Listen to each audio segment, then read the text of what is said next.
So,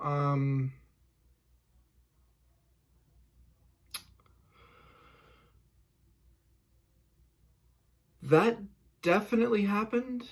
That had to probably be the best playoff game I've ever seen. Before I even get into any of my thoughts on the Lightning, I just gotta shout out Seth Jones and Korpisalo. Both were an absolute unit. But I think the biggest story, obviously, is Korpisalo. Like, you gotta give the dude a lifetime contract after that, Columbus. Like, what was that?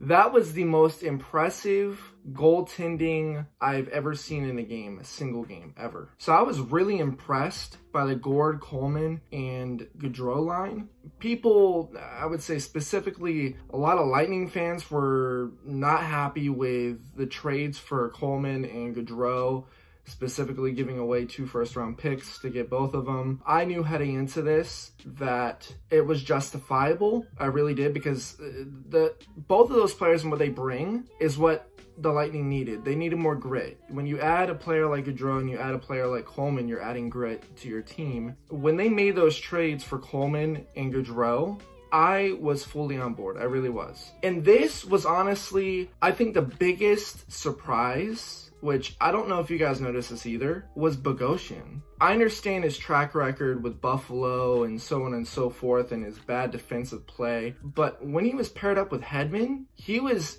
shooting shots, like slap shots. He played a solid defensive game. I was thoroughly impressed by him. Like, I was not expecting, you know, for him to turn out to be some kind of player like that upon his signing. But I've been very impressed by him, really impressed. And of course, I know that Kucherov had 2 assists and Point had 2 goals. But I truly believed any of those lines that were out there last night could have scored at any given moment. Like, all the lines were rolling. They played really well-rounded game. Now, I will say, though, the first period was very rocky, specifically defensively. I don't know what was happening. Way too many chances for Columbus, turnovers. Eventually, they would settle down and get that figured out. But that first period was, yeah, that was rough. And then really, like, no one's talking about it, not giving him praise, but Vasi was great. He shut down Columbus just as much as Korpisalo did for Tampa. It was definitely the story of this game at, you know, after I would say the 3rd period onward, was a battle between Korpisalo and Vasilevsky, and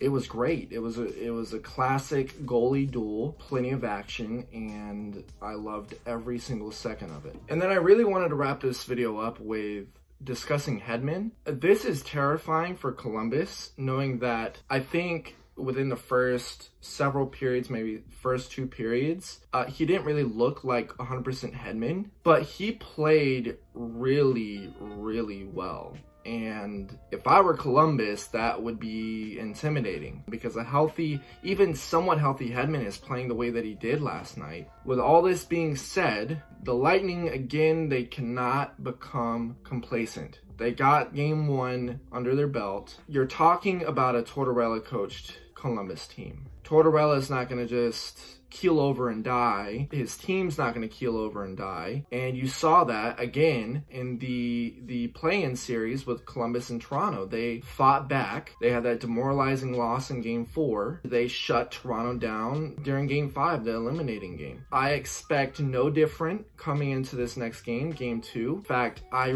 truly believe it's going to be a challenge for the Lightning to get game 2. They're really, really going to have to show up again. If Korpisalo continues to play like that, Columbus can definitely steal some games from this series. So the Lightning have to find a way to really get more creative, set up more plays, do something. So anyways, guys, thank you so much for watching. I appreciate it so much. If you guys want to continue to see more Lightning hockey content, make sure to subscribe, like the video, all that good stuff. And guys, I will see you around.